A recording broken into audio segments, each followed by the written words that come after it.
Hey, hey, welcome to the Bitter to Better podcast, Mom Moments. I'm here with my friend Sherie, who can be described as human, woman, mother, pole fitness instructor, licensed professional counselor, and friend. Welcome. Thank you. Cheers. All right. So, what's been high? What's been low? Okay, I guess I'll start with the highs. My daughter is home. She was abroad last Yay. semester, so that's a high for me right now. And I'm always like, my life is all about her. I'm obsessed, as you know. So that's a high right now. A low is just, I would say just health-wise. I'm always a pretty healthy person, but I've just been having some like issues with food lately. So that's like a low with navigating that and trying to figure out what What's I going need to on? change. Yeah, my diet maybe and things like that. But Got it. Yeah. yeah, No, that's hard when you're trying to like figure out what the issue is and what the concern is and stuff yeah. like that. Um, So you mentioned your daughter. She's back from where? Like, what's going on with her? So she is in her junior year of college. Yes. She was abroad in Australia for this past semester. Um, She is majoring in civil engineering with I guess like a sub major in environmental Oh engineering. So gosh. she's been doing all the things with, she did some testing with the coral reefs. She got to swim with the Oh turtles. my gosh, I can't believe she went Um, to Australia. I'm so jealous. she did so much. They were like literally in every part of Australia. Wow. So she loved it and she's happy to be home, of course, Yeah. because she missed her mama, like I missed Yes. her. And I have her for a few weeks before she goes back to school in Cali. Yeah. Let me just say, like, the fact that you were not there in Cali living next to her is a big thing because this one was talking about looking for places to live, real estate, and wherever her Listen, daughter was gonna go to college. And I was like, ma'am, no, no, no. We're not doing I that. know. I almost applied for a job on her school campus when she got accepted. I looked at the job description and everything, no lie. Oh my gosh, that is crazy. Wait, did she know that you were going to, and how did she feel about it? Maybe she Well, was she excited about didn't the actually idea. know at Okay. first, and then after when my niece actually talked me out of it. Then I Thank told her goodness. about it after, and she was like, "No, you're doing too much." Not you like her showing up to like a school library and you're like, hey, honey. Yeah. So, That is hilarious. But yeah, I mean, how has it been for you being an empty nester and like, yeah, what's that been like? it's been rough actually. She in her junior year, so her first year was the hardest. A lot of just a lot of feelings of feeling lost, honestly, just because you think about as a parent and with her being an all-star cheerleader, and she did everything. I was always so involved. We were always so busy, busy, busy. It's like all something that stopped. And Yeah. then I had all this time for myself, and I'm like, what do I do? Mm-hmm. I'm so used to, cheer practice or dance practice, or, we're going here for a birthday party or an event. And I just didn't know what to do with myself. So the Yeah. first year of her being gone was, I guess, my discovery year, you can say, like Mm-hmm. finding me and finding kind of like what I really do enjoy and what I want to focus more on. Um, so the second year of her being gone was a lot better. I had did a little bit of dating within that year, since I had more free time to do that, which I started to kind of like the fact, okay, now I could just up and go. And I don't have Mm-hmm. to worry about like Mm-hmm. my kid having to be somewhere or what my kid is doing. I can just up and go when I feel like it. So that was kind of like Some freedom there. So that was like the plus side of it. that was the plus side of it. Still a lot of crying. And then also for her freshman year in college, she was good. Like she didn't cry a lot. I cried more. Her sophomore year, she cried more. Mm. And I think that kind of like brought me back now, where now I'm like more emotional again because she was having such a hard time her sophomore year. Yeah. Um, but then she got through that, and then now she's in her junior year, and I've been great this year. Yeah. I've had more of a, okay, she's okay. I don't have to worry about her. I did my first, solo travel this year because that Yeah. was something Oh, I like I forgot about wanted to that. do. Mm-hmm. And I felt much more comfortable, like not being so attached to her, I guess. That's the way I could put it. Yeah, yeah. Yeah. How's junior year for her? How's she feeling about it? She's having a good year. Good. She's been loving her junior year. missing her friends since she was abroad and none of her friends were abroad with her. So she's missing her friends that are on campus and she's really anxious, honestly, to go back. Oh, Yeah. good. Yeah, that's And I'm good. just like, ugh, you can stay home longer, but It's all right, honey. You don't have to go back to school. The fact that you say junior year, I really have a hard time. Like, I knew this little girl since she was a little girl. I'm yes. like, junior year. I'm like, no, she's freshman again, right? Like, that's all, as far as I'm concerned. Like, she's not going You let past you watch her freshman grow up, yes. year. I'm like, first when the idea of college was even happening, I was like, what? Now I've adjusted to the idea of college, but not junior year. She's over half done. Like, I I know. don't. It went Mm-mm. by it went by quick, like when I'd be like, oh, junior year. But then like each year felt like forever. But now I'm like, dang, she's in her junior year. And I'm like, it did kind of go by quick. That is crazy. Yeah, yeah. But yeah, like you said, like the empty nester, like it's the missing her, but Yeah. then there's also the freedom. So you've been able to delve into things like dating, more travel. Hmm. So yeah, your solo trip. Where was it? What was well, I let me start back. Okay, I don't know. It was Thailand, Yes, Thailand. and it was for like a pole retreat, right? Yep. So I went to a pole fitness retreat there with the person who ran the retreat. Her name is Phoenix. She's like a pioneer in the pole world. Like she like coined the competition world. And she's just like amazing. And she's like 50 and she's still doing this and she's still amazing.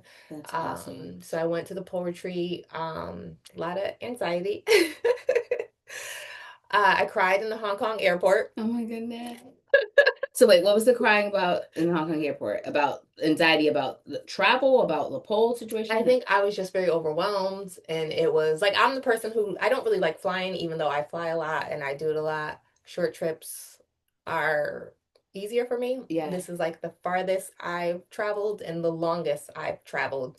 Um, so I did have some medication to take. You helped me out with that hack. Yes. Yes, because I'm planning to go to Bali and I'm absolutely taking I need and I cannot sleep on flight. So I need Yes. something to knock me out. Yes. So the medication definitely knocked me out from New York to Hong Kong. So that was May like, the same be. yeah, that was like a 15 and a half hour flight Oh my for the first gosh. half, right?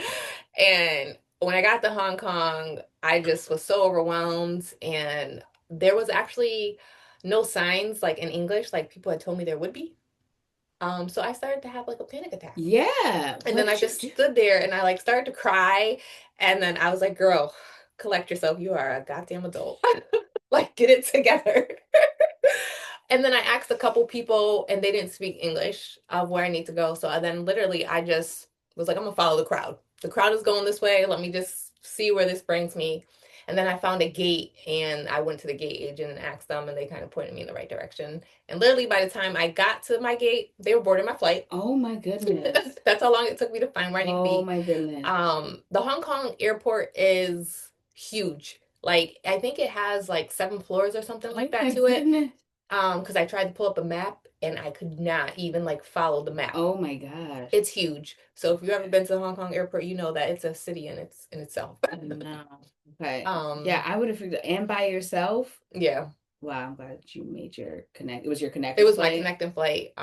So then from Hong Kong, it was like another 4 hours to Phuket, where I flew into. And that wasn't bad. That was easier flight. Um, Still couldn't find my pickup person when I got to Thailand because it was, you know how like the hagglers are in like New York when you're coming out the airport looking for your ride. Mm-hmm. It was like that in Phuket, but 10 times Worse. worse. Oh my So I goodness. was just like trying to pay attention to what Right. was around me. It's new. Trying to figure out where I need to be. And then I called, the transportation people, and they were like, oh, telling me where they were. And I still couldn't find Couldn't them. So find that took them. me about 20 minutes to find them. And then I finally did find them.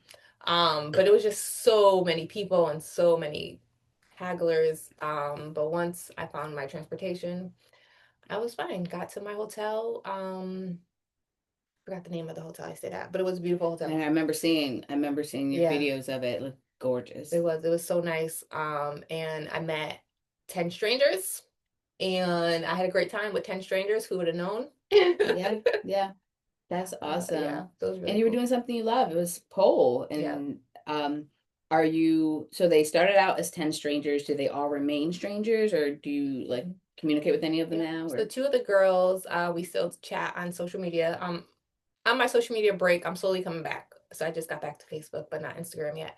But like, so me and the two girls, we talked a lot on Instagram. One of them, she actually lives in Philly, I believe, or Pennsylvania somewhere. And like we actually text me and her have texted a few times. She texted me about a convention last year called PolCon, asking if I was coming because she wanted to get together. Um, so yeah, so so she is someone who I think I will still continue to like have a relationship with, and she's into the pole world heavy like I am. The other person I connected with, she's out in Cali. And she's not so much into pole. She likes it, she enjoys it, but she was more of a yoga girl Got who dabbles in pole. But both of the ladies I connected with and I had a great time, and that's what I spent most of my time with while I was out there. So Nice, nice. So, question, would you do it again between the pole retreat, the travel to Thailand specifically, and just that type of travel? Would you do yeah, any of those yeah, again? yeah. Yes, yes, yes, and all yes, yes, yes. Yes, I definitely want to do another one. Funny thing is, the lady who hosted that one is doing one in 26 in Vietnam, but I didn't do it because it's literally 2 weeks before your wedding. So I was like, oh, priorities. Thank you, friend. But if it wasn't, I definitely would have went to Vietnam and did another retreat Right. with her. Yes, Yeah, well, good. Hopefully she continues to do more and you can have I hope different she places. does. Does she live on that part in that part of the world or like No, so she is actually based out of LA. That's where mhm. she lives, but she travels a lot to do workshops. She's like I said, she's a really big deal in the industry, so she does a lot of workshops worldwide. When she did compete, she doesn't compete anymore. She competed internationally, which is Yeah, a level I'll never be at. that's wild. But yeah, so she's just very well rounded. Okay, but speaking of competing in pole, you did just win first place I in a did. competition. Tell us more. So pole sport organization, PSO we call it. I compete with them in our studio, Apex Pole Fitness in Brantford. We compete. So I usually do two competitions a year. This one was in Boston. This is my first place win, so I'm really Mm-hmm. proud of myself. So this routine I did, I also did this routine in July, but I had no competition in July, so it was automatic first place. I was first and last. So really nothing to brag about, right? But I felt good about the performance I put on stage. I danced to Cynthia Ebro stand up. It was amazing. I saw the video. Yeah. Yeah, and then like after doing it, I was like, you know what, I need to put this routine on stage again because for me, it speaks volumes right now. Mm-hmm. And for me, with competing, I've learned that I got to compete to something that speaks to my soul. Yeah. And if it doesn't speak to my soul, then I can't put And it on stage. yeah. So I made some changes to the routine, made a couple edits to like how I was going to present the routine on stage to make it a little bit more powerful for the people to Mm-hmm. back. Mm-hmm. And I went up against like it was only me and one other person in my division, but I went up against a seasoned person in the industry, someone who Oh. when I saw I was competing against her, Judy Blue Eyes is her name on Instagram. I just was like, oh my goodness, like she's so good. I don't know if I Wow. could take her out. Like literally, that's what I said. I was like, she's so good. Like I've seen her at competitions. I rooted for her at competition. I was like, I'm actually now up against her. Like what? Wow. Well, congratulations. Thank you, thank you. So it felt really good to kind of go against someone who I felt was a really great competitor and actually still like take the win overall. Yeah. No, Yeah. it's amazing. This one got me into pole many years ago. So this is before my son was born because I found out after like my first, either it was right before or after my first pole class with you that I was like 4 months pregnant at the Yeah, time. I So I think it have was this right picture after. of me. I have this picture of me at the pole, not realizing that I was 4 months pregnant. But then I got really into it, got a pole for my house and everything, and I loved it. And then just like had my kids, fell out of it. But like it is like the best fitness I've ever done in my life. It is. That I was so much stronger, just my core, my arms, everything. I have dreams of getting back into Yes, we it. want you back. You got We'll to get back see, into we'll it. It is see. definitely a full body workout. It definitely is. And it's like pole is my therapy too at the same time. Like whenever I have a crappy day Yep. and I go to the studio and I may walk into the studio feeling crappy as well and then By like the time you leave. leave, I feel so much better. Same with me with hula hooping. That Yeah. literally, like, just like yesterday or the day before, I literally like had a whole like emotional breakdown. And I was like, you know what? I need to exercise. I need to put on music. I need to dance. And I just hula hooped for Yeah. 20 minutes, and I was like, I feel so much better. So Yes. yes, that is some real therapy and self care. It's just some sort of movement that feels good to you. Music, Yes. dancing, pole, hula hooping, Yeah. any of that.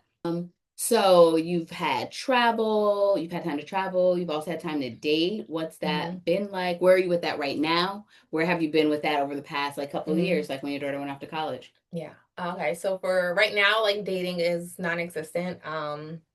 Since she left, when was it? She came home in, I want to say August or September. When she came home for her after her summer break after her summer internship, I kind of like stopped dating at that point because she was home and she was my focus. And then I didn't go back to dating afterwards just because the desire or the need wasn't there. Then I didn't care. But prior to that, I will say dating for me has been fun. I know people have horror stories about dating because I feel like when we've had this conversation, I feel like when people are dating, they're dating for like, I'm looking for my husband, I'm looking for Mm-hmm, my wife, or I'm looking mm-hmm. for something specific in a partner. And I'm not.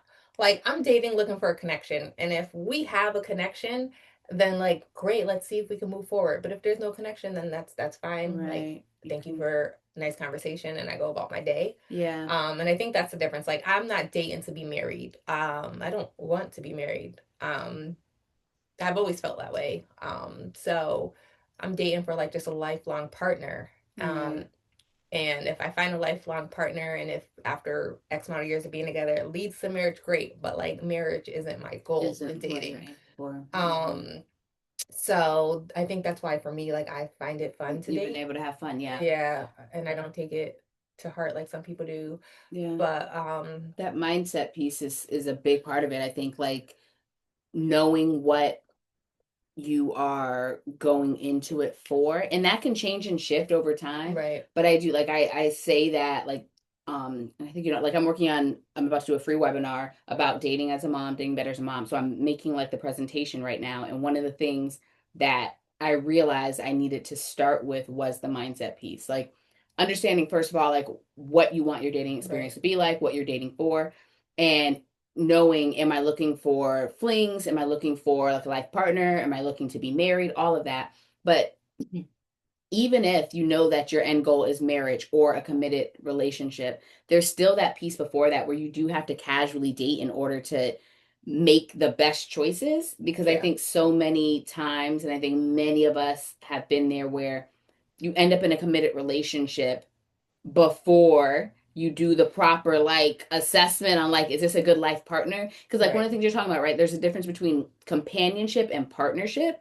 yeah, And I think that, companionship is you can go out, have a good time with this person, you want to, be with them and around them, you have a buddy to do stuff with, which is very important. But that might not always be the same person that is a good life partner. So that's true. once you're looking at partnership, you hope that you have good companionship, but also then there's all these other things that you need to check off. Like, I don't know, like partnership is someone who, for many people, either you're living in the same house together, or if you choose not to live in the same home together, you're still handling a lot of life stuff together. Right, So, like, how does that person deal with their money? right, Where is their like loyalty? Like, if you are living in the same home, how do they keep a home versus you keep a home? Like, all that stuff right, comes into partnership. Companionship, it's like, can we go out and have a good time? Yeah, great. Are we actually trying to like live in the same household or build a life together or raise kids together, whether that's as step parents or any of right. that? That's a whole other level. And I do think that people get caught up in that a bit because they'll have a good time with somebody, they'll be a good companion, and then try to like partner with that person, Yes. and it could go it could go It off goes the left. it goes left without checking into those things. So that's one of the things I'm really trying to like help people like figure out. And both are fine, Right. but you just need to know which Which is one? which so you don't Exactly. make the wrong decision. I agree. I agree. So Because I've had people when like for instance, I went on a date with this guy. I mean, here's my issue with dating too. They always like me more than I like them. And so that's also hard because I don't purposely want to be like mean people and put people down, but I'm also like kind of very direct a lot of times. I mean, and don't get me wrong, there's times where I'm not direct, and I'm just kind of like, I've had the moments where I've just not responded to the text. I'm just like, oh no, I'm done, whatever. We all have done that. I don't like doing that. I don't like admitting that I've done it, but I'm human and I've done it. I've ghosted people. We've all done it, whether we want to admit it or not. But the guys that always seem to like me more than I like them, those are the ones that tend to like, I feel like, beg me for my attention. And I don't like that. And it's a That's a huge turn turn off. off. Yeah. Yeah. And I don't, as my cousin Lovely's puts it, she goes, I attract golden retriever energy. and and I don't know why that is, but I do. Like, cause I went on a date with this guy and we had a good conversation. And then in the middle of the date, while we're talking, I said to him, I was like, oh, I like talking to you. Like, I'm happy we came out, but I already know, like, there's not going to be a second date. This isn't going to go anywhere. I said, I can offer you nothing more than a friendship. And he still proceeded during the date to kind of like try to convince me otherwise. No. Like, I'm not an animal person. And that pretty much was the deal breaker for me. I love when you're like, I'm not an animal person. No, she is like the opposite. Like she's, I don't would say anti, but like the dogs are like a deal breaker for you. I remember when there was a guy who you got in a relationship with, you were trying to make it work with the dog. Yeah. Years ago. Right. So when people say, "Oh, that's something that can be worked on," I tell them no because I tried to work on it with a relationship and it went left. No. Nope. Yeah. So this guy, he brought up his dog. He didn't have on his profile that he had pets or anything. So I had no, preconceived information that he had any pets. He then like mentions to me that he has a dog, and I'm like, okay. So I'm like, well, tell me about like what's that like in your house? Does your dog sleep in your bed? Does your dog on the furniture? Like, what kind of dog parent are you? And he proceeds to tell me the dog sleeps in the bed with him, and that was the first hell to the motherfucking no. So he goes on, and that's where I stopped him at. I was like, look, this is not gonna work. It's not gonna work. And then he's like, well, I just got my dog. My dog's a puppy. I could retrain him to not be in the bed. Not him about to retrain his puppy over somebody who he just went on a first date with. Like, no, that's your life. That's your life. And find the woman who wants that. And right. Wow. Exactly. So I told him that's exactly what I told him pretty much. And he's like, oh no, I think we could, I enjoy talking to you. I think you're dope. Like, I think we can make this work somehow. And I'm like, nah, let's just finish up. Let's finish up the date. Let's finish up the night and we can wrap it up. No. And then like another thing that turned me off with him is I don't like to share. Like, I'm not gonna be eating food and you're gonna put something in the food that I'm eating and eat it as well. Like, we're not doing that. I don't even freaking know you. Oh. Wait, I'm sorry. Wait. Don't tell me. Wait, this is your first date. It's our first date. What did he do? So I ordered a tiramisu, whatever, right? And he was like, oh, when it came, it was bigger, like much bigger than what like I would have ate it all. He was like, oh, you want to split it? I'm like, yeah. So then like I thought like he was gonna cut a piece off and take his piece. Yeah. No. Oh no. He dug his fork in it, ate it in front of me, then dug his fork. Oh, sir. We don't know each other like first date. First date. Ew. I was like, oh no, this is not. So yeah, the appropriate thing to do. We don't know each other. We are still strangers. Right. You take your piece and put it on your plate. Don't be double dipping. This brings up one thing that I absolutely hate. People like some of my friends used to laugh at me about this. Like it was a thing, like immediate no from a guy if he tried to feed me like over the table. Especially when I don't like first, second date. Yeah. And I know there were like guys who thought it was romantic. And I'm like, I want to take this fork and literally stab it through your hand. I am not a child. Do not feed me. That is so ick to me. And I can see like if you're in a relationship and that's your thing, less so. But like I don't know you. First, second date. I don't know. Like, what are you doing, sir? Oh yeah, that would be an immediate time. Like, sir, no, you did not just put your fork back in this shared dish. I'm done. Right. So yeah, so it was like the date just went downhill once I told him I was no longer interested. And he like was one of those people where he couldn't keep his mouth shut, so he kept making it worse for himself. Like he started sharing some stories that he should have never shared with me. And I told him straight up, one of the stories he shared me, I was like, don't ever tell that story to anyone else again. Was this his first date? First date. Ever? I mean, like, because what? He's doing all the wrong What? things. And then still tried to kiss me at the end of the night. And I don't kiss on the first date, like, Yeah. ever. I have. But the times I've kissed on the first date, I can count on one hand. And it's been people who were I either ended up in relationships with, or I thought like it was really gonna go somewhere, right? Because we had such a great chemistry and connection Right. between us. And so even after all that, and even after I told him like it wasn't going nowhere, he tried to kiss me, and gave him the cheek, pushed away. Sorry. And just so happens to be his car was parked right next to mine, and I got to the restaurant before him, so I didn't know what he was driving. Right. Like, fuck, like he parked right next to my goddamn car. That'd be awkward. All right, bye. Yeah, I was like, bye. And he was like, oh, you got a little Honda. Okay, it's a crappy car. Like, dude, you're a little. It is weird and awkward. Right. So then he tried to, like, I guess, throw an insult about me. First of all, I got a new Honda. Okay, it's only 3 years old. Oh, so sir. beat up pickup truck. So stop. Sir, you over here double dipping in people's tiramisu. Like, Exactly. ew. And then, like, the worst part of it, and then this is where I had to block him, is later that night, he sends me a text, and he's like, and it's a picture of him in the bed with his dog, and he's like, isn't whatever Whatever the dog's name was, let's just call the dog Blue. Isn't Blue so cute? No.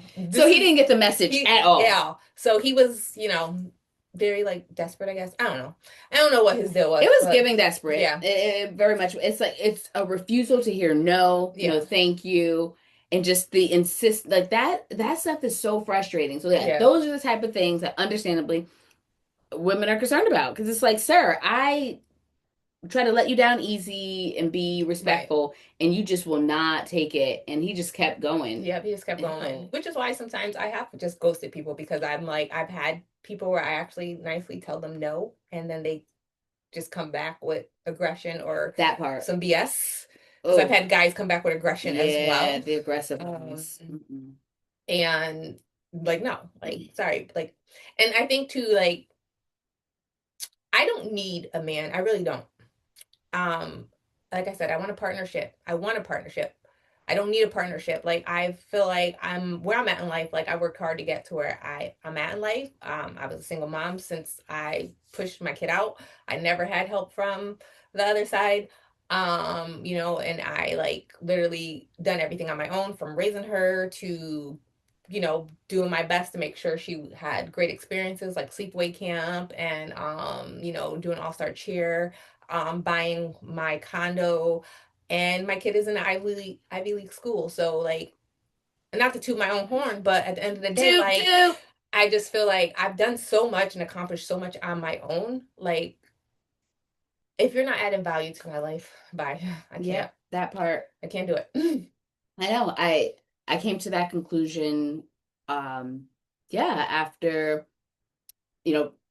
after my previous relationship ended, after having kids, all of that, like, I became more and more wed to this idea of, if you're not adding value, elevating, making this whole situation feel better, then I'm not interested in taking you on. As the guy should feel about me too, but like, definitely when I was younger, I was more willing to take on burdens and projects and work. I've been doing a lot of work on myself and with my kids, and I don't need a grown person to be doing work on. I'm here to support. We can support each other, but I'm not tinkering. I'm not a mechanic. We're not doing that. Exactly. Like, what can we do together? Like, like I said, I want to travel. Let's travel together. Great. You want to travel too? Like, let's do it together. Let's build on that. Like, you got a business going, right? And maybe you just want like the person you're with to kind of help support your business. Like, okay, what do you want me to learn so I can help support you in your business? Like, things like that. Or maybe you want to try and start a business. Okay, let me see what your business is that you're trying to start. Let me see if there's anything that I can help you do to get started. Like, that's kind of what I'm looking for. Like, but you're good on your own, right? You're established. You have everything you need. You know what you're doing in life. Right. You can take care of yourself. And we can support one another. Right. Yeah. And in that journey to whatever the end goal is going to be. Yeah. But I'm not going to build a man. I'm not going to build a man. Not doing it. The thing is that also that starts to take away like the romance and joy of the relationship when you feel, because you can easily fall into what ends up being like a parenting dynamic. And speaking of, like, we're both in the mental health field. We're both therapists. And so you're a licensed professional counselor. I'm a marriage and family therapist. So you get this, like, with that dynamic that can be created where, like, one partner feels like they're doing more of the Yeah. caring of the other partner. And it becomes almost like a parent child taking care of. And like, Yeah. I tell clients all the time, I'm like, it's not sexy to, like, Right. to feel like you're parenting someone. That's a whole different job. Right. And so, yeah, Yeah. you don't want that. It is. Not to get off topic, but same topic. Did you watch Love is Blind in the The latest one, I Okay. watched a few episodes of, or about half a season of the very first, or yeah, of the very Okay. first Because season. they had the girl who was a social worker on it, and Oh. she went to the altar with this dude. But the whole time I watched the show, I was like, she's working, she's working. And she literally was working the whole season. And Mm. it was like exhausting watching her Oh my gosh. working. Yeah, and that's something that we have to be careful of when we're in like the mental health field. Yeah. And like I in hindsight realized in one of my past relationships that I was working. And I thought I wasn't because I was kind of trying to be very hands off, but then I Yeah. then realized I'm like, oh no, it was here and here and here. And yeah, we got to be careful of that because it's so easy to default into that. Mm-hmm. Um, yeah, and I think it can come in subtle ways. So what I mean is like I always had this rule that I'm like I don't therapize my friends and family unless they ask for it. So it Right. was never that I was doing any direct stuff of like, oh, you know what you should do, or maybe tell me what. I wasn't doing none of Right. that. But on the other side, I was also being very, very, I think, empathetic and like treating like my past partner now I realize I would a client, which is like Right. very much taking on and listening to and hearing their Yeah. side and their perspective and their needs. But in a relationship, you're wanting a partnership. You're Right. not wanting to care for someone. Right. Again, you're wanting them to meet you and you guys mutually support each Right. other. And that is, yeah, that's a very specific dynamic. Yeah, But it is. I agree. And I think that's why, like, when I do a lot of first dates, I do feel like sometimes the men overshare with me on a first date. And I think that's because the way I present, like, I do present off as easygoing and like they could just talk to me. And I am for the most part, I'm the person where I'm easygoing, I'm cool, I'm calm, collected until I'm not. It's just that simple. Um, so and I understand that about my personality because guys like to say, "Oh, you're so sweet," and I always tell them I'm not sweet. Like I'm nice and I'm understanding, but I'm not sweet because the minute you cross the line, you're gonna know. And sweet people, when you cross the line with them, they're right, still there's like, sweet. They're like, yeah, "Yeah, it's okay," and I'm gonna tell you, no, it's it's not not okay. okay. Not at all. And not at all. So that's like the thing though that I think turns me off the most with dating is oversharing on the first date. The first date I feel like should always just be light and easy going. Like I should be getting to know your personality and, Yeah. and what you like to do and kind of how you are when you Right. are happy. Not your deepest, darkest secrets. Right. I don't need to know that you got a DUI because I've had that happen too. The trauma history is coming out on the first date. I want it. Right. I don't need to know those things. Yeah, Like, let yeah. me figure out if I like you first before you start telling me like what's in your closet. Yeah, no, it's true. Because if I already like you, then I'll be okay with what's in your closet. Yeah, you'll be more prepared to hold that. Right. Yeah, But 100%. when I'm trying to get to know you and see who you are, tell me what's in your closet the first date. I'm like, that's too heavy for me. I don't want that. Like, sorry. Yeah, no, the number of times that like if I'm in like I can hop in an Uber, I can be in an Uber, I can be at a party, I can be whatever, that sometimes I'm like do I want to share what I do? And oftentimes I don't, Yeah. but I might be with somebody who's like, oh yeah, and she's a therapist, Yeah. and then here we go. I'm like, oh no, I'm like, I'm drinking. I can't be held responsible for anything I say or do right now. I'm drinking, so I don't know. I don't know. What do you Right. think you should do? Because the things that like people, like I've had people like, yeah, I could be in an Uber and like somebody would be like, so, oh, you're therapist, so then my girlfriend X, Y, and Z, and I'm like, well, thank you for sharing. Right. You should go see a therapist about that. All right, that was part 1 of Mom Moments with Sherie. So listen and watch on Wednesday for part 2.